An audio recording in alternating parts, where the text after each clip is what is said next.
گفتن بعد از شریک آوردن به خدا، یعنی بعد از کافر شدن، مشرک شدن، یگان گناه بزرگتر از زیناکاری نیست. یگان گناه بزرگتر از این نیست که یک انسان یک آبش نطفهش در رحم میریزانه که براش حلال نیست. مثل این جوانهایی که امروز در خانه های مردم میدرآیند، روشون سیاه بدبختا را. یگان گناه بزرگتر از این نیست برادر عزیز.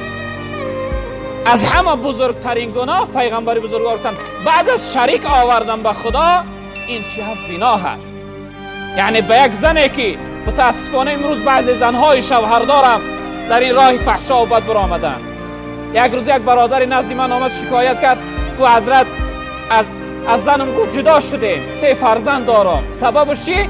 سببش گفت زن من از روی این تلفن بدبخت با یک شخص صحبت کرده، او شخصیت به این رفت و آمد و معامله و مناسبت داشته. روزی آمدم در خانه پیداشون کردم. بدبختی را ببینه. خواهرهای محترمه، میدان که شما از طریق این نوارها سخنهای ما را میشنوید، به خود بیایید، شما خودتون بدبخت نکنه، در ملک شوهرتون خیانت نکنه.